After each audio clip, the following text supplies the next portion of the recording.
A lot of degen gamblers think that leverage is the secret to making more money. It's not. If you're cranking the leverage dial before you trade and you don't think about how much size you're using, you're already doing it wrong. And that's why tons of people just get liquidated. Leverage itself does not matter. The number 5x, 10x, 50x, it's meaningless by itself.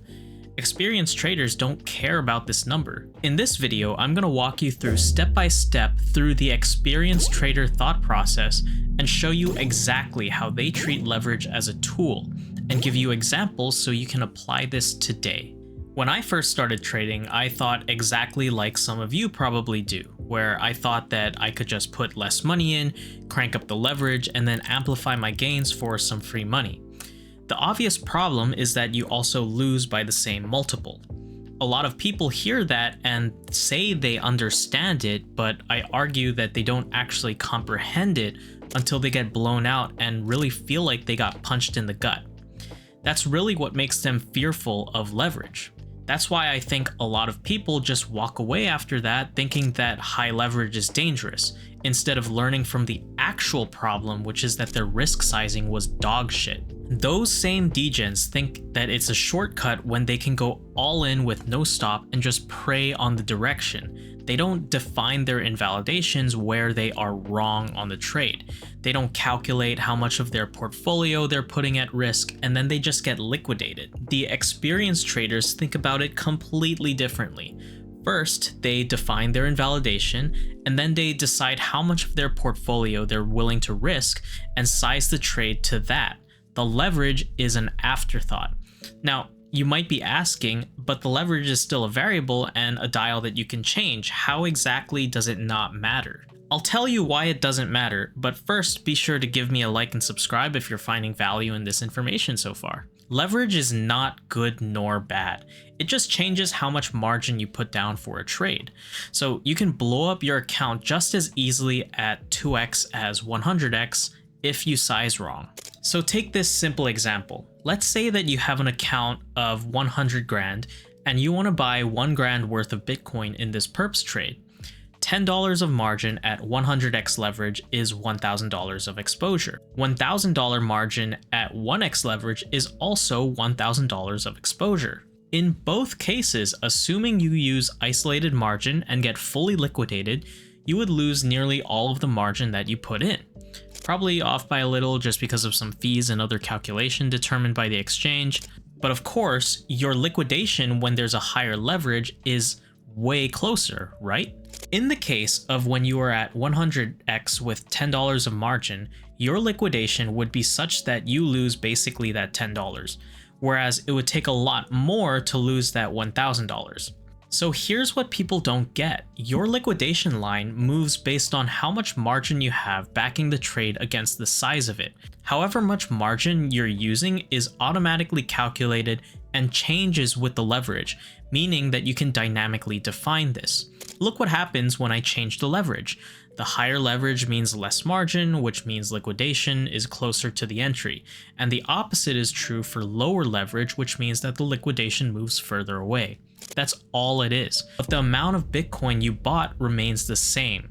Now this is where people really mess it up. They open a position on a higher time frame, like a swing trade that they want to hold for weeks, but they crank the leverage all the way up. If they haven't defined a max loss, they get blown out because their max loss is wherever their liquidation is. While some experienced traders run high leverage on longer term plays, that's really only because they've defined their invalidation and portfolio risk ahead of time. Most people don't. They oversize blindly, they hope, and then they either get lucky or are left wondering why they got wiped out. Scalps are different. Scalps often use higher leverage because the stop is tighter and the timeframes are smaller, or you're aware of the risk amplification. That's reasonable. But if you're swinging or taking larger moves, you need to respect the fact that your stop will naturally be wider, and if you don't size your risk appropriately, you're gonna get fucked on. So here's the exact process I use when handling my trades. First, I define where I'm wrong, my invalidation, a prior local low for example. This is my invalidation on the trade. Second, I decide how much of my portfolio I'm willing to lose based on my conviction in the setup. Let's say 1% for this case. Be sure to leave a comment if you want to see a video about sizing in the future. Third, I size my position to match that risk, and only then do I look at leverage. Most of the time, I don't even touch the dial. If my liquidation is below my stop, I don't really care if it says 5x, 20x, or 50x. Sometimes I forget what number it's even set on because it doesn't matter.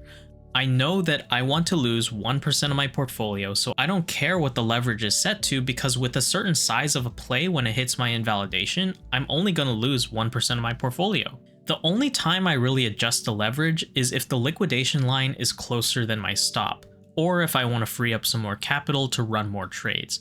That's it. If your entire strategy is setting the leverage such that the liquidation equals the stop, that's brain dead behavior. You're gambling with an arbitrary line that the exchange is giving you based on your total margin in the trade and a setting multiplier that you set it to. Your stop should come from your analysis, not from a random liquidation calculation. And all of this matters because the idea of leverage isn't just related to crypto or perpetual futures. Stock options are leverage, for example. You're putting down a premium for massive exposure. Every options trader knows exactly how much they can lose because their premium is their maximum risk. They don't brag about 10x or 100x leverage on an option, they talk in terms of their dollar risk. Real estate can also have leverage with mortgages or hard money loans, like you're borrowing 5x, 10x, or whatever. But no real estate investor is going to say, hey, I used 10x leverage on this house, bruh. They think in terms of payments, equity, and cash flow.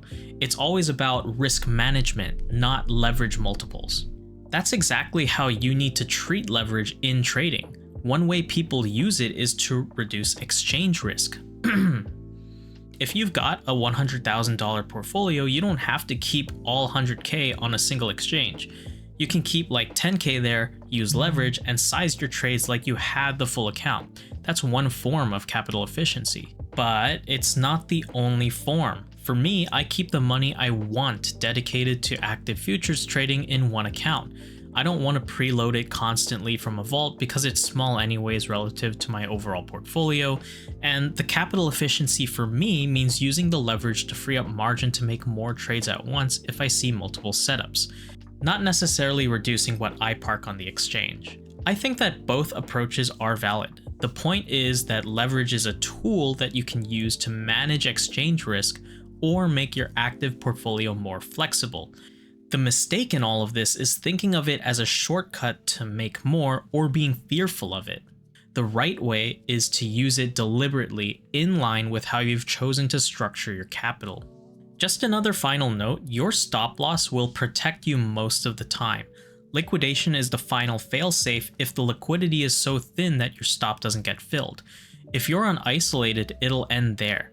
If you're on cross, your entire account and portfolio will go to fucking zero. For example, on the Astra exchange for XPL, it wicked to an insane number and someone said their position didn't fill, so their entire account got liquidated. Liquidation fees are also higher, so just be aware of that, which is why you don't want to just be using your liquidation as a stop. The slippage will also end up being worse with liquidations because it's likely that a lot of other people may have liquidations in similar spots just because of the way that psychology clusters bids for liquidation cascade. The bottom line is that you should stop asking what leverage should I use because that's the wrong question to ask. Instead, you should be asking yourself what percentage of my portfolio am I risking if I'm wrong? Because if you can answer that, the leverage doesn't matter. Experienced traders don't fear leverage, they fear bad risk management. Leverage doesn't matter. Portfolio risk does. Thanks for watching.